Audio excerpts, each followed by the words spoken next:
Assalamualaikum warahmatullahi wabarakatuh. Di video kali ini saya akan menjelaskan tasawuf Aswaja An-Nahdiyah. Aswaja atau Ahlussunnah wal Jamaah punya prinsip dasar bahwa tujuan hidup manusia adalah mencapai keseimbangan antara urusan dunia dan akhirat. Artinya hidup nggak boleh cuma fokus di dunia saja, kayak materi, jabatan, kesenangan hidup, tapi juga harus terus mendekatkan diri kepada Allah Subhanahu wa taala. Cara untuk mendekatkan diri ini lewat tasawuf, yaitu perjalanan spiritual untuk mencari hakikat hidup dan kesempurnaan manusia atau insan yang kamil. Tapi catatan pentingnya, walaupun tujuannya tinggi atau mau mencapai hakikat dan kedekatan dengan Tuhan, semua itu harus tetap berpegang pada syariat atau aturan agama. Nggak boleh jalan spiritual yang keluar dari ketentuan Al-Quran dan Sunnah Rasulullah SAW. Jadi aswaja itu tasawufnya berakar pada aturan, bukan asal mistik saja. Buat orang-orang aswaja, praktik tasawuf bisa dijalani lewat tarekat, tapi syaratnya tarekat itu harus tetap punya sanad yang bersambung sampai kepada Nabi Muhammad SAW. Karena Nabi adalah sumber dan teladan utama kehidupan umat Islam. Kalau ada tarekat yang sanadnya tidak sampai bersambung kepada Nabi, aswaja tidak akan menganggap itu sah atau tarekat itu muktabaroh.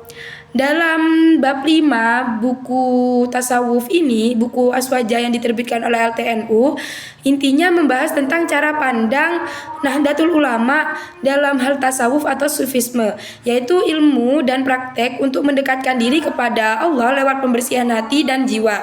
Jadi tasawuf menurut NU bukan sekedar soal mistik atau hal-hal gaib saja, tapi harus tetap sesuai aturan agama Islam yang benar. Dan di dalamnya ada syariah atau aturan ibadah dan hukum Islam, dan akidah atau keyakinan yang lurus. Mereka juga mengikuti cara tasawuf dari tokoh-tokoh besar seperti Imam Ghazali dan Imam Junaid al-Baghdadi yang mengajarkan keseimbangan antara aturan agama dan kedalaman spiritual.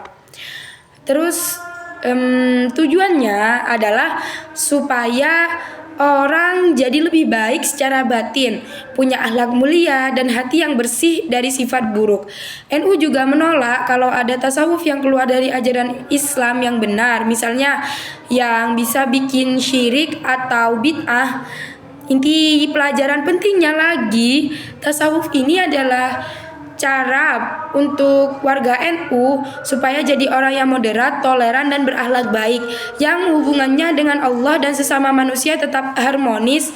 Jadi dari tasawuf ini mereka belajar hidup spiritual yang seimbang, tidak berlebihan, tapi juga tidak cuma formalitas saja. Singkatnya, bab 5 menjelaskan versi NU yang dengan tasawuf yang sehat, yang mengedepankan kebersihan hati sekaligus patuh pada aturan Islam. Itu yang bikin orang ikut jadi lebih baik, bukan malah menyimpang dari ajaran agama Islam. Sekian dari saya. Wassalamualaikum warahmatullahi wabarakatuh.